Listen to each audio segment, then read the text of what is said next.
ደቂ ኣንስትዮ ተሞክሮ ዘለዎ ወዲ እንስፈትዎ ተሞክሮ ዘለዎ ክበሃል ከሎ ግና ብዙሕ ሰብ ብዛዕባ ናይ ዓራት ወይ ናይ ሴክስ ተሞክሮ ጥራይ እዩ ዝሓስብ እዚ እውን ሓቂ እኳ እንተኾነ ደቂ ኣንስትዮ ግና ክቃወምኦ ዘይኽእላ ኣዝዮም ሓደገኛታት ዝኾኑ ናይ ህይወት ልምድታት ኣለው ሓደ ወዲ ተባዕታይ ነዞም ልምድታት እዚኣቶም ኣማሊኡ እንተሒዝዎም ንደቂ ኣንስትዮ ምርካብ ከም ኬክ ምቁራስ ኣዝዩ ቀሊል እዩ ዝኾን ብዛዕባ ዝርእሱ ጉዳይ ክንዛረብ ከለና ሓደ ኣካራኻሪ ሓሳብ ከም መበገስ ክንጥቀመሉ ነሱ ድማ ኣብ ዝምድና ይኹን ኣብ ሓዳር ውሽጢ ኩሉ ግዜ ናይ መሪሕነት ቦታ ናይ ትውድዩ ልክዕ ቅድሚ ሒደት ዓመታት እዚ ኣተሓሳስባ እዚ ኣዝዩ ዝተለመደ ነይሩ ጸኒሑ ግና ብሰንኪ ገሊኦም ናይ ዘመን ፍልስፍናታት እናተደኸመ መፅዩ ሕጂ ንደቂ ኣንስትዮ ናይ መሪሕነት ቦታ ክወሃብ ይረአሎ ነገር ግና ሓደ ዘገርም ነገር ደቂ ኣንስትዮ ባዕለን መሪሕነት ኣይደልዩን እየን ምክንያቱ ምስ ባህርያተን ከም ዘይኸይድ ስለዝፈልጣ ደቂ ኣንስትዮ ዝደልዮ ነገር እንታይ እዩ እንተልካኒ ክመርሕ ዝኽእል ልምዲ ዘለዎ ወዲ እዩ እቲ ልምዲ ዝብል ቃል ድማ ብዝተፈላለየ መንገዲ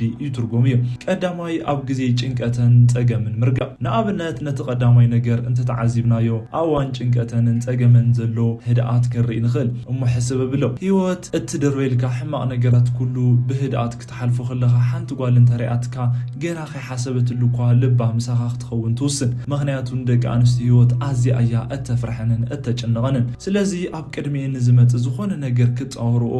ዝኽእል ዓቕሚ ዘለዎ ወዲ ክደልያ እዩ ዝነብራ ተቃራኒኡ እንተሪእኻዮ ድማ ሓደ ነገር ብዝተፈጠረ ቁጥሪ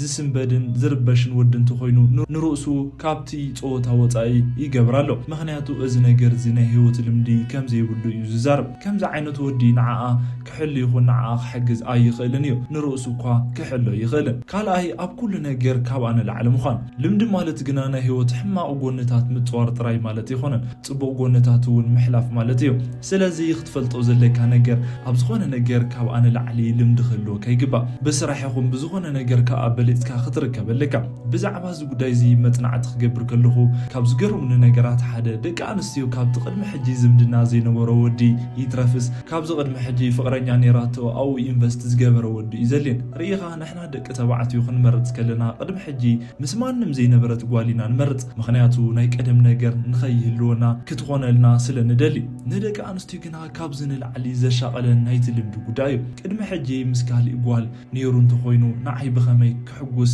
ከም ዝገብረኒ ይፈልጥ እዩ ኢለን ይሓስባ እቲ ዓብይ ፍልሊና ድማ ኣብዚ እዩ ንሕና ደቂ ተባዕትዮ ናይ ሓንቲ ጓል ኢዳ ሒዝና ክነምህራ ደስ ይብለና በተቃራኒኡ ደቂ ኣንስትዮ ድማ ካባና ክመሃራ እምበር ንሓደ ወዲ ከምርኦ ፈፂመን ኣይደልያን እየን እዚ ድማ ከም ትቅድም ዝበልክዎ ናይ ዓራት ወይ ድማ ሴክስ ነገራት እውን የጠቃልል እዩ ብዙሕ ግዜ ርኢናዮን ሰሚዕናዮን ኢና ብዙሓት ደቂ ኣንስትዮ ኣነ ናይ ሴክስ ልምዲ ዘለዎ ወዲ እየ ዝደሊ ይብላ ካባኻ ንጽህና ካብ ምጽባቕ ንላዕሊ ዘተሓሳስበን ናይቲ ልምዲ ጉዳይ እዩ ነገር ግና ኣብዚ ክንጥንቀቐሉ ዘለና ነገር ኣሎ ቀዳማይ ጽብቕቲ እትበሃል ጓል እንተኮይና ነዚ ነገር እዚ ኣይትደልይን እያ ካልኣይ ድማ መብዛሕትኡ ደቂ ኣንስትዮ ካብ ናይ ሴክስ ልምዲ ይትረፍስ ኣብ ካልኦት ነገራት ዘለካ ልምዲ እዩ ሰርሐን ንዕኡ እዩ ድማ ኣብዚ ጉዳይ እዚ ብዙሕ ክዛረብ ዘይደለኹ ምክንያቱ እቲ ጾታዊ ልምዲ ጥራይ ረብሓ የብሉን እቲ ቀንዲ ፎከስ ክትገብረሉ ዘለካ ነገር ኣብ ካልኦት ነገራት ካብ ኣነ ላዕሊ ወይ ካብኣ ዝበለፅኩ እየ ዝብል ሓሳብ እዩ ብተወሳኺ ድማ ኣብ ናይ ሴክስ ልምዲ ጥራይ ፎከስ እትገብር ጓል እንተጋጢማትካ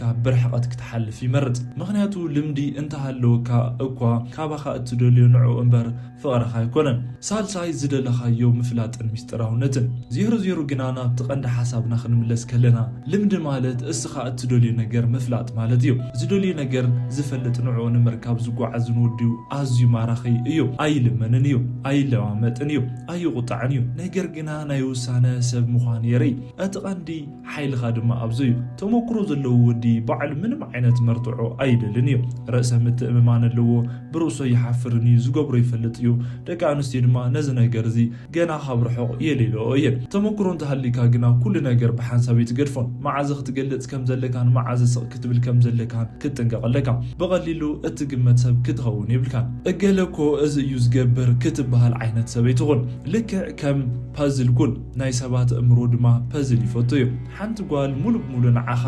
ከተንብበካ ምስ ዘይትኽእል ኣእምሮኣ ስራሕ ይጅምር ብዛዕባኻ ክትሓስብ ንዓኣ ክትፈልጥ ክትፍትንን ቆላሕታኻ ንምርካብን ክትጓየ ትጅምር ራብዓይ ዕድመ ወይስ ናይ ህይወት ተሞክሮ ብዛዕባ ልምዲ ክውረኽ ኣሎ ገሊኦም ደቂ ተባዕትዮ ዘልዕልዎ ሓሳብ ኣሎ ደቂ ኣንስትዮ እኮ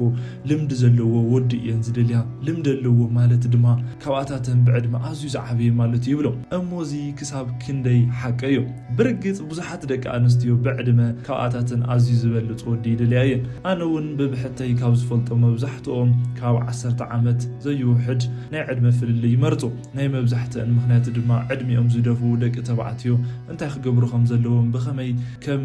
ዝከናኸኑ ልምዲ ኣለዎም ዝብል እዩ ስለዚ ናይቶም ደቂ ተባዕትዮ ስጋት ሓቂ እዩ ነገር ግና ናይዚ ቻናል እዚ ሓደ ዕላማ ነዚ ነገር ንምቕያር እዩ ናይ 45 ዓመታት ሰብ ልምዲ ሕጂ ኣብ ዘለኻሉ ዕድመ ክህልወካ ምግባር እዩ እሞ ንስኻ መንእሰይ ኮይንካ እዚ ልምዲ እዚ ኣለካ ማለት እዚ ናይ ደቂ ኣንስትዮ ዓብይ ባህጊ እዩ ምክንያቱ ደቂ ኣንስትዮ ፀገመን ምስ ዕድመ ኣይኮነን ይትረፍስ ካብቲ እተርእየን መሪሕነት ልምዲ እዩ ዓሻውን ይዓብይ ይበሃል እዩ ዓብይ ስለ ዝኾንካ ጥራይ ልምዲ ሃለኻ ማለት ኣይኮነን ልምዲ ዝመፅእ ሱቕ ኢልካ ዕድመ ብምድፋእ ኣይኮነን ንኣብነት ህይወት ብንብኡ ዘጋጥማን ዝተቃለሳን ወዲ ኣብ 25 ዓመቱ ሱቕ ኢሉ ህይወት ዘሕልፍ ወዲ 50 ዓመት ሰብ ክበልጾ ይኽእል እዩ ስለዚ እቲ ቀንዲ ነገር እንታይ እዩ እንተልካኒ ህይወት ብትኽክል ምንባር እዩ ብዝኸኣልካዮ ዓቕሚ ኩሉ ግዜ ንላዕሊ ክትብል ምፍታን እዩ ኣብቲ ሰዓት ማንም ምሳኻ ዝወዳደር ኣይክህሉን እዩ ሓምሻይ ፋይናንሳዊ ብቕዓትን ርእሰ ምትእማን ካልእ ዝለዓለ ጉዳይ ድማ ናይ ገንዘብ ጉዳይ እዩ ከም እትግምቶ ድማ በዚ እዋን ምብላፅ ግዴታኻ እዩ እዚ ነገር እዚ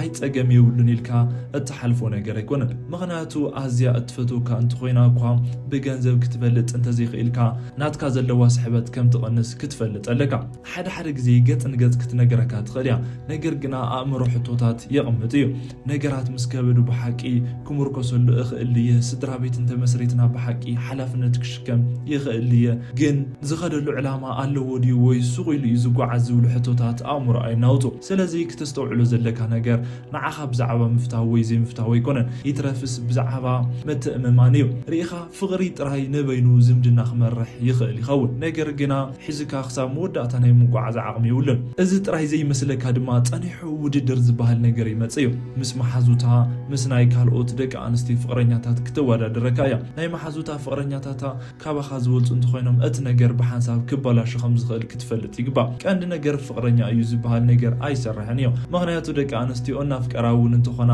ንዘይተኣማምናሉ ሰብ ገዲፈን ከም ዝኸዳ ክትፈልጥ ኣለካ ካሊእ ድማ ርእሰ ምትእማን ይንኮታኹት እዩ እዚ ብገንዘብ ጥራይ ኣይኮነን ይትረፍስ ኣብ ማንኛውም ሰዓት ነገር ክትበልጥ ከለኻ ናይ ምትሓት ስምዒት ከም ስምዐካ ንጹር እዩ እዚ እንተሪኣትካ ድማ ሕጂ እውን ጽቡቕ ነገር ኣይመፅን ብርግጽ ኮንፊደንስ ዘይጠፍእ እንትኾነ ነዊሕ ግዜ እውን ዘይትደልያ እንተኮይንካ ብዙሕ እውን ኣገዳሲ ዘይክኸውን ይኽእል እዩ ከምቲ ቅድም እውን ዝተናገርክዎ ንደቂ ኣንስትዮ ንምስሓብ እቲ ቀንዲ ነገር ውሽጣዊ ኮንፊደንስ እምበር ገንዘብ ወይ መልክዕ ኣይኮነን ግን ሓዳር ውሽጢ ምስኣተኻ ኣይፀገም የብሉን ምባል ኣይከኣልን ምክንያቱ ንዓኣ ናይ ህይወት ሞትን ጉዳይን ማለት እዩ ሻልሻይ ክእለታት ወይ ሶፍት ስኪል ውሽጣዊ ሓይልን እዩ እስቲ እዚ ካብ ረኣና ካብ ናይ ጓል ኣንስተይቲ ፐርስፔክቲቭ ቁሩብ ነገር ንመልከት ብፍልጠት ደረጃ ወይ ብስኪል ደረጃ ነገራት ዝበለፀ ክትፈልጥ ካባኻ ይፅበ እዩ ንኣብነት ሞያ ኣለና ንበል ብሞያ ኣዝዩ ዝማዕበለ ፍልጠት ዘለዎ ልምዲ ዘለዎ ሰብ ክትኸውን ኣለካ ግን ሶፍት ስኪል እንብሎ ነገር ኣለና እዚ ናይ ቀለም ትምህርቲ ካብ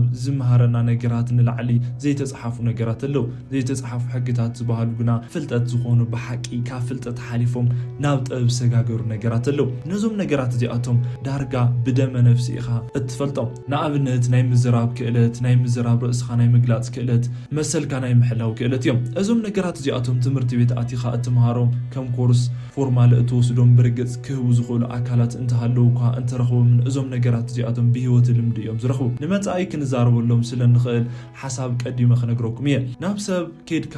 ናይ ምንጋር ክእለትካ ዝበሃል ነገር ኣሎ ዊት ምዃን ሰብ ናይ ምዝራብ ክእለትካ ከም ዝበልክዎ እዞም ሶፍት ስኪል ዝበሃል ነገራት ኣለው ዲስፕሊን ወይ ስነ ስርዓት ዝበሃል ነገር ኣሎ እዚ ኣዝዩ ሰፊሕ ነገር እዩ ግና ንስኻ ከም ሓደ ወዲ ተባዕታይ ካባኻ ይፅበእ እዩ ነዞም ነገራት እዚኣቶም ምኻል ኩሉ ግዜ ርእስኻ ክተባራትዕን ክትጠናኸርን ክትኽእል ኣለካ ብኸመይ ዝበለፀ ከመሓይሽ ንኽእል እናበልካ ርእስኻ ብዙሕ ሸነኽ ክትዕዘቡ ኣለካ ኣነ ክሳብ ሕጂ ብዘሕለፍኩ ናይ ህይወት ተመክሮ ናይ መንፈስ ጽንዓትን ክሳብ ክንደይ ኣገዳሲ ምዃኑ ስለ ዝፈልጥን ባዕለይ ስለ ዝረኣኽዎን እዩ ኩሉ ነገር تعويتلك ገንዘብ ወረኺብካዮ ስራሕ ወረኺብካዮ ተፈታውነት ወረኺብካዮ ውሪነት ወረኺብካዮ ኩሉ ነገር ረኺብካዮ መንፈስ ግና ድኹም እንተኮይኑ ኩሉ ይፈርስ እዚ ኩሉ ዝሃነትካዮ ነገር መሰረቱ ንሱ ስለዝኾነ ኣብ መንፈሳውነትካ እንተ ሰሪሕካ ብርቱዕ እንተኮይንካ እምነት እንተሃሊካ በትተኣምኖ ኣምላኽ ወይ ሃይማኖት እንተሃሊካ እዚ እውን ከም ሰብ ይሃንፀካዩ ኩሉ ግዜ ብረስኻ